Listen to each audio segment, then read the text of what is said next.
Welcome to Talk About Games, Gadget 360's weekly gaming show. I'm your host and resident newbie, Hrishi Oberoi, games editor. And with us today, we have a very special guest. Here's Hrishi Oberoi. He's been a lifelong game developer and he's holding positions at companies like India Games and ended up being studio head at Disney as well. And now he's got his own indie studio, Photon Tadpole.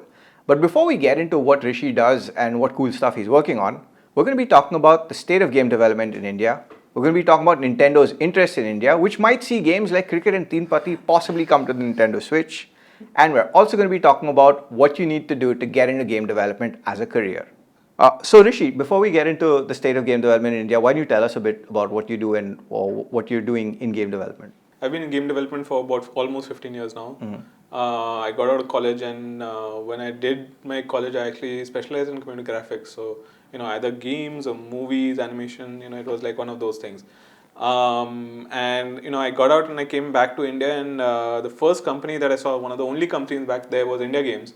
And I got in there as a programmer. I ended up running the production there for about 10 years. As we grew and we became one of the formidable forces in mobile games, publishing, developing. Way back in the days of Java games and things like that. And after that, we sold the company to Disney in 2012. And at that time, I stayed on for another 3 years. I was one of the only senior persons to stay on for another 3 years while I, ran the production games at Disney. And then after that, I decided to get out and start my own studio. So you've basically seen game development in India from its inception, rather, and you've seen it grow from strength to strength. So what was it back then? I mean, if I'm not mistaken, at that time, mobile game development was restricted to smartphones that were, not even smartphones, dumb phones, rather. Yeah. And you have to pay. It was at the time where paying 10 rupees for a ringtone was a thing, and wallpapers were a thing. So how do you see it grow from then to what it is right now? Huge. I mean, everyone who's seen the growth of mobile phones over the last 15 years has seen that. Back then, 2002, I think, the Nokia 7650 had just launched, and that was the first phone with a camera in it, right? And those were one of the first phones that had Java games on that, allowed Java applications to be launched on them. So early on, obviously, there's very little that you can do with the games on those devices. So we started off building games in J2ME, which are really simplistic games, right? But what's happened is over the years, and this is not only in India, internationally as well, as the technology has improved, phone technology has improved, the types of games that you can do in those devices has improved. And more than that, I would say in the last 8 to 10 years, 7 to 10 years, game development has become a little bit more democratized. The tools for game development has opened up, so anyone and their son can decide that I want to get up and make a game. And you even if you're still in school, even if you're like a 10-year-old tottering through high school or whatever, you can just get up, download the tools, and make a game and publish it out there. So there's a lot of scope these days. Anyone can get up and make a game. So, having said that, and just to rewind a little, you mentioned that it's become a lot democratic now. Yeah. But back in the day, considering most Indian game development started on mobile. I mean, sure, we've had some games on PC in the past, like Sholay, which is one of the first PC shooters, and we had Battle Dust, which is one of the first Indian. Don't forget Yodha. Yodha, which is also one of the first shooters, and we also had Battle Dust, and we even had Sholay. And in fact, we've been fortunate enough, at least at Gadget 360, to speak to the creators of Yodha, which is something you'll find in the description of this video. But what is the reason for most game development to happen on mobile? Why not console? Why not PC at that time? Did it have to do with access? Did it have to do with skill set? What is the reason? So yeah, a bit of both, right? Mobile game development, Java game development essentially was restricted by technology, right? So when you're restricted by technology, then you're restricted in the types of games that you can do, right? And if you're restricted on the type of game you can do, then you can you limit your scope automatically, and you can do as high a quality game in the scope that you can do it in, right? So that's part one. So you can match up to games of international quality or almost up to international quality if the scope is limited, right?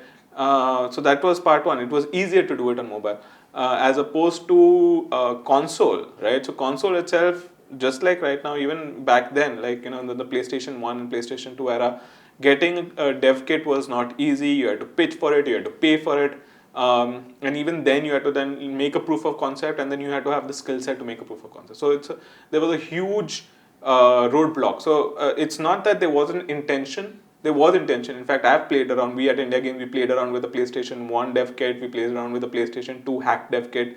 We started building a game which we could essentially try to run on that with pirated engines and stuff like that. But it's not only a huge investment; it's also a huge skill set gap.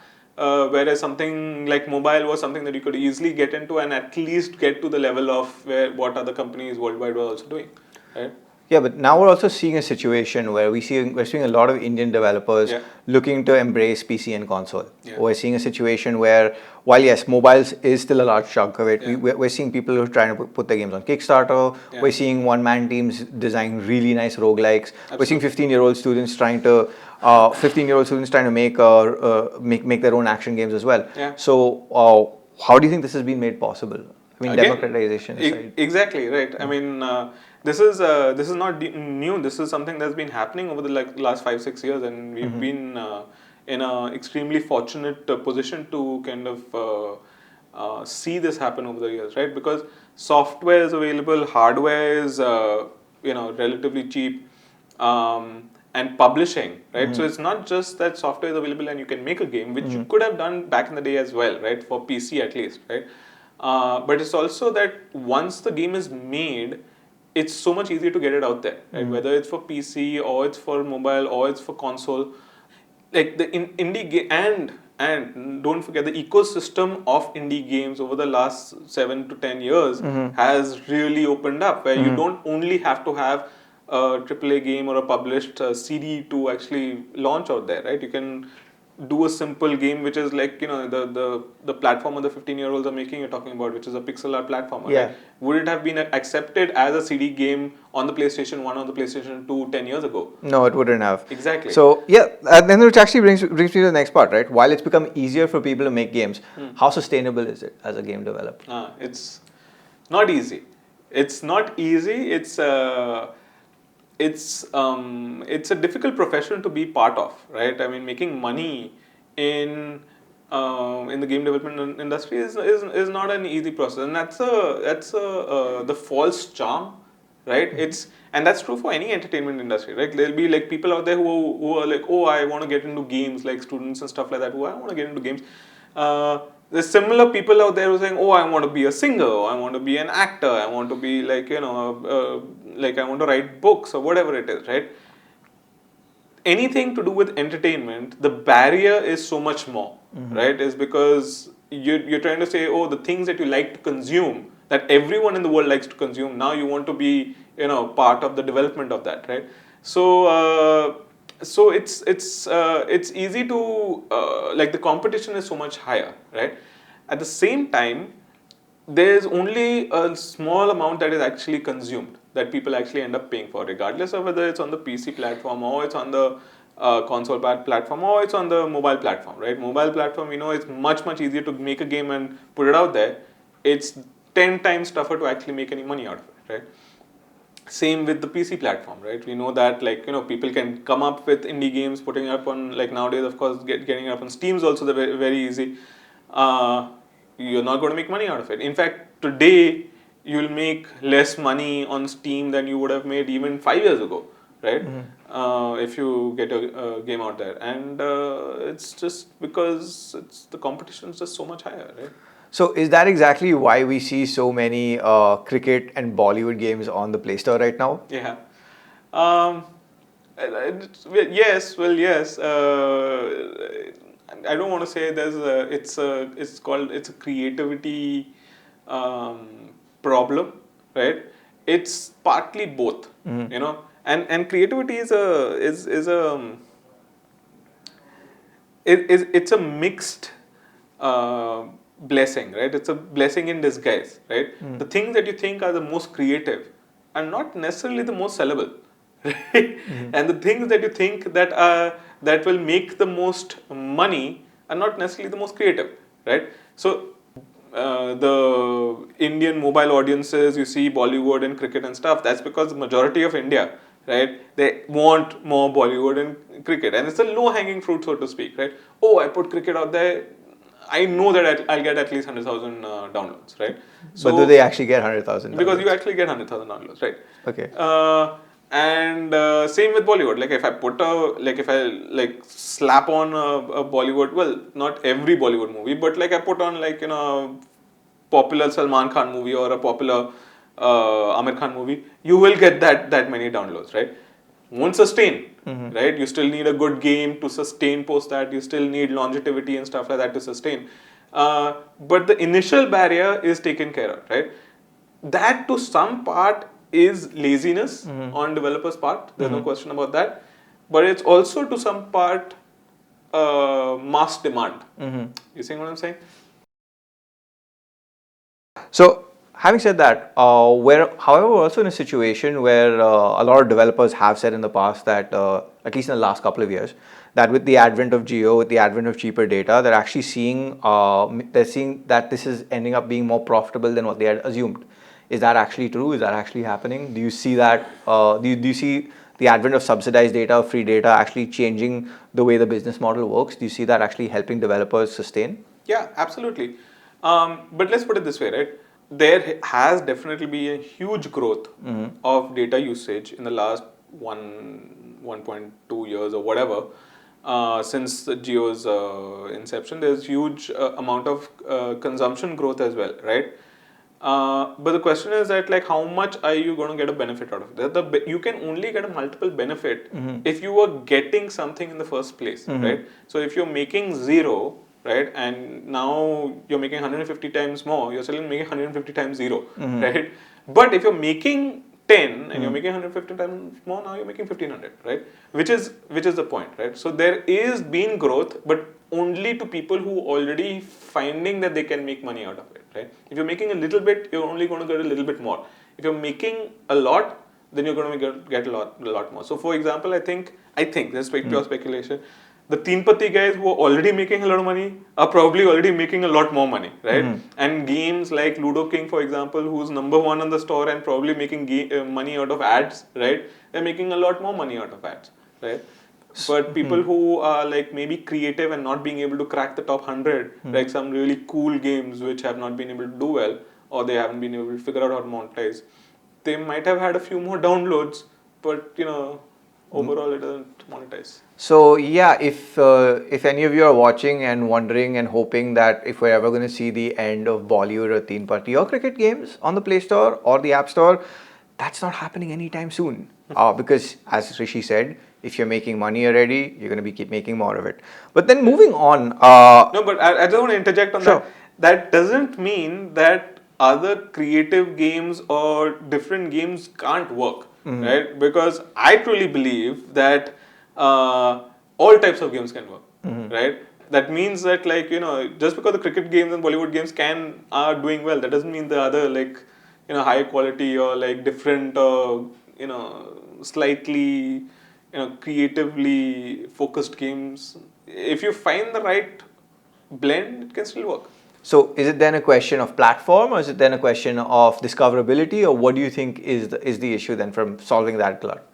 Discoverability, platform and all, that's externalizing the problem, right? Let's look at it's a question of what do game developers have to do to make that game that actually breaks that. If you know who your audience is, right, within the understanding of that audience, you can understand, or you can create something that is sort of familiar to them, right, but still has enough difference where they find it novel, right? That's the truth for any breakout entertainment piece, right? Something that is similar to what they know, but still has something novel, right? And that's what will essentially breakout, right? It can get discovered, and that discoverability, there are multiple methods to do that discoverability as well. The platform would still be mobile to that matter of fact in India, right? And I'm talking mass market, right? And in this case, it really depends on what the developers want to do. If you want to make a successful game where you want the most number of people in India to play, then it's mobile, right? But if his choice is to make a PC game with a small number of people who is similar to him, for example, or who is similar to the likes of the type of game that he's making, right? That's it's up to them to do that. Success means different things to different people. True. Yeah.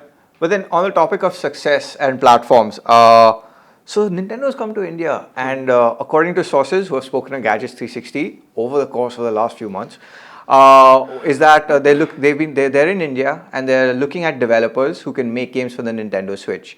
Now, keep in mind, before those of you in the comments angrily typing away that the Nintendo Switch isn't available in India officially, I hear you. You're 100% right.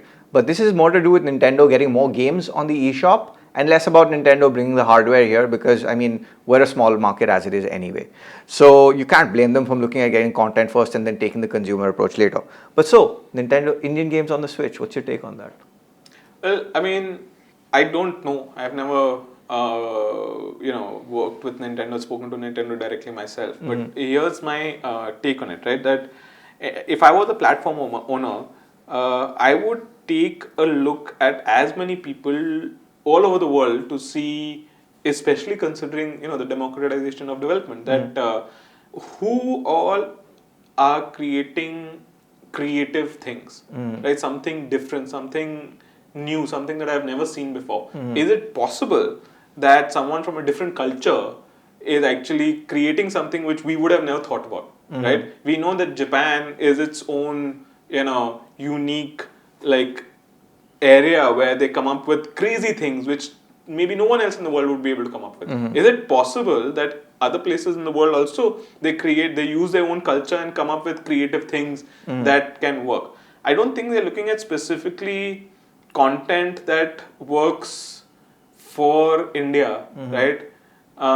Because if they want to do that, they would have obviously launched in India. True, right? true. But I think they're looking for content that is universal, right? Any kind of entertainment, right? When you're entertaining human beings, the core of what makes us human is universal, and therefore they're saying, okay, fine, you can, if this game, regardless of the thematic, what's the theme of the game, what's the cultural background of the game, if it's fun to play, right, as a core experience itself, right, then it's something that we can publish. Whether they'll find it in India or not, I don't know. Well, that's interesting. That's an interesting point you make, where they're actually looking at India for games to be published the world over. So yeah, for that one guy who commented, I think on our post about Smash Brothers Brawl Bollywood, yeah, I don't think that's going to happen anytime soon. So what does Nintendo? So then coming back to game developers, what do you think Nintendo's interest in India means for the game development scene here? It can only help, right? The more platform owners are actually looking at the development scene here and seeing that there are possibilities that they're quality developers here, they're making something interesting out here. The more interested people will get to try to do quality games and push themselves creatively, put more money into it, put more time into it, put more effort into it to make those games. Over the last few years, what we've seen is that there's been extension of more and more PC games coming out, more and more interesting different PC games coming out of Indian developers. Who's to say that we won't have the first set of console games coming out, whether it's a Switch game or it's a Xbox game or PS3 game, I don't know, PS4 game, whatever. True. I mean, in the past, we've seen platform holders. Sony, for example, has made a bunch of games from Indian studios, particularly to do with street cricket, particularly to do with kite flying, particularly to do with, entrance exams. That was a game on a PS2. Yes. And they met with limited success. But then again, with Sony, the difference was they were looking at games made in India for India, while here Nintendo is looking at games made in India but for everyone. So while the jury's still out there on when we might see a game from India, what are your wishlist picks for existing Indian developed games to see their way to the Switch? That's putting me on the spot. I don't know. whether I should be favoring one person over the other. It's fine. You don't worry about that. We've seen a bunch of reasonably good games or promising games in development on PC being developed. I don't think anything from mobile is worth porting on Switch, right? And I mean not only from Indian developers. I mean like internationally, right? I don't think even we'll see. I don't think we'll see like even Pokemon Go or like Clash Royale ported onto Switch. Of course, that's my assumption. But it's more likely that there'll be like PC or other PC developers being ported onto Switch. So in that case, obviously the one that's been in development and talks for a long time is Ogrehead's Asura, right? There's one which I found very interesting was Quicksand's Antariksh Sanchar, which has been in development for a long time. I don't know whether it's really suited for the Switch, but those are interesting games. The other one which I found, like the platformer that you were talking about, that seemed pretty interesting. The one with the 15-year-old kids of development. Oh yeah, Alter Army. Alter Army seems interesting. Yeah. Like for me, I'm actually looking forward to seeing Asura, which is a roguelike on PC, which has you battling the denizens of heaven because you're a demon, and it's a pretty cool roguelike. It's really nice on PC. We reviewed it in the past. We thought it was really nice. That'd be nice to see on Switch. Also, would hope that if someone from Yellow Monkey is watching this, Social Ball on Switch should be really cool because it's like a prototype Mario Maker game in the sense that you have to make your own mazes and puzzles and share them with your friends. And I think that's something that would work on the Switch, provided Nintendo brings back Street Pass. I think it would be really cool. That aside, yeah, Alter Army would be a nice fit provided provide the game first shows up. Alter Army is an interesting one because it's an action game that gives users focus on essentially on the offensive part of gameplay over defending and parrying attacks. So those are some interesting games I'd like to see on the Switch. Now moving on to the next segment, Switch aside, you've been a lifelong game developer. You've been making games before games was a thing in India. So what do you think people need to get into game development in India? What do you think is needed from someone if they want to look at game development as a career? This is a very interesting question to be asking someone who's on the other side of 40, right? This is something which I would say for anyone who's looking for any kind of career advice, right? And after thinking about like some of this stuff for some time, there's a difference between consuming and creating, right? People who usually say I'm passionate about games, and this is what I get when I'm interviewing people, right? I'm looking to hire a lot of people, and when I'm interviewing people, the first thing they say, I'm really passionate about games, and I'm really wary about that statement, right? It's a good thing to be passionate about what you do, but what you do might not be the same thing as what you consume, right? When they say they're passionate about games, what they're talking about is being passionate about consuming games, about playing games, right? Does that mean they are also passionate about the process of making the game, right? So first find your passion. Is your passion actually creating? Is it building? Do you have the passion to make something rather than consume it, right? Find that, right? Once you know that you want to do that, then you can see, okay, what part of it, right? Is it engineering? Is it art? Is it design? And design in an essence is a lot more complex than people think it is, right? People, when I ask people the question, so what type of design or what type of designer do you think you are? And they say, oh no, I do art and I do like, levels and things like that. And that's not the question I'm asking. I say, actually, there's a whole bunch of books available free, a whole bunch of videos available free, the whole bunch of study material available for free. Find out, go out of your way of things that are already available, what you're learning in school and college and things like that, and find out what the world is studying, right? And then absorb all of that and then see whether you actually have the skills, right? That's what I would give the advice to do. Like, learn, go and find out what you're really good at, and then maybe you can be a good developer. So your takeaway, what people should take away is find out what you're good in, find your skill set, Yes. and then take it forward. Yes. In terms of development. And more importantly, find out that do you actually like the tediousness of making something rather than the the utopian thought of, oh, I want to play it and that's why I want to make it. That's not the same thing as making something. So talk to us a little about this tediousness of game development you just brought up. I think that's something people would want to know about. Why is game development tedious? It's not tedious in the sense that it's boring or it's like it's another job.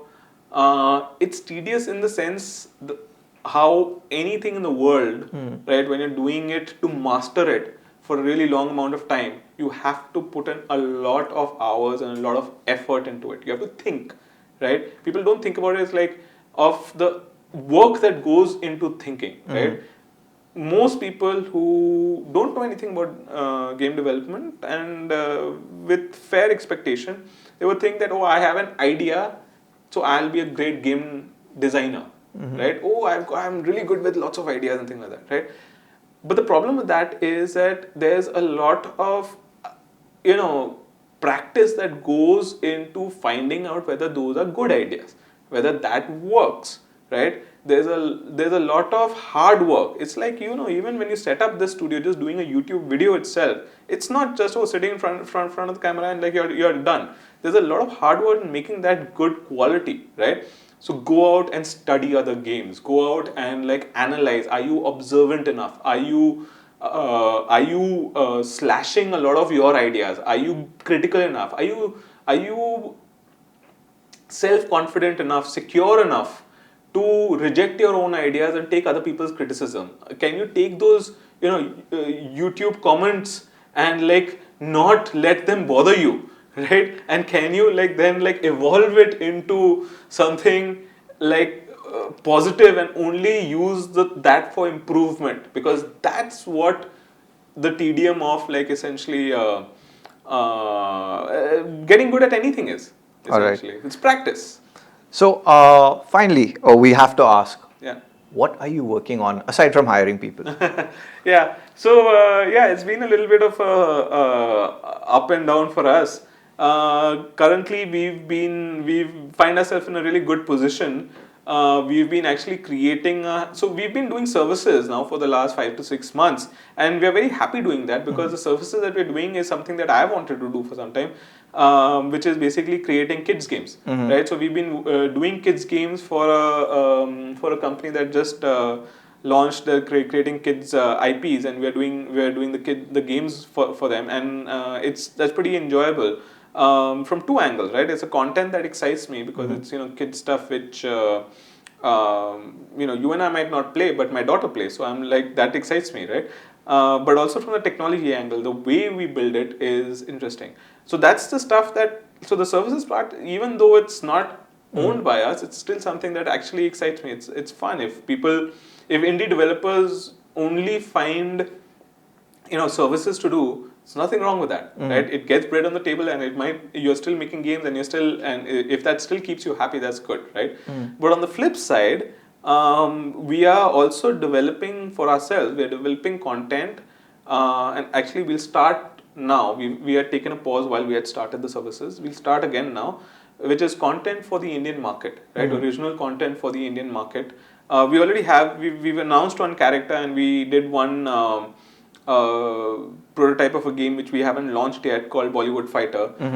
The character, it's around all characters which are like really Indian in nature. The character is called Super Singh Soda, right? And we want to make multiple games with him, with his world, with things like that. But the third part of what we're doing is we're working on a technology that allows us to create games like that, which which not only helps us internally create a lot of games, taking a look at the mobile market, freemium, monetization, all those buckets, but allowing to build that technology in a way that also may be able to help other developers, monetize. One of the problems that we've seen in the Indian ecosystem is that developers can make they have good ideas, they can make good core games, they can get games on the market and get millions of downloads, but they don't manage to monetize. And that's a problem that we feel that we can also solve. So those are the three different things that we are working on. Interesting. So yeah, while we don't have any release date for Bollywood Fighters yet, sadly. With that, we've reached the end of the show. If you've stuck around for this long, mad props. I really thank you from the bottom of my heart, or what claims to be my heart. Having said that, do check us out on Facebook, Instagram, YouTube. Hit the notification bell. It lets you know when videos are coming up, piping hot and fresh from Gadgets 360 Towers. And do check, and if you have any feedback for the show, let us know in the comments or email us at tag@gadgets360.com. And for more things gaming, check out Transition, our weekly gaming podcast, and also check out our features, news and reviews at gadgets360.com. Thank you.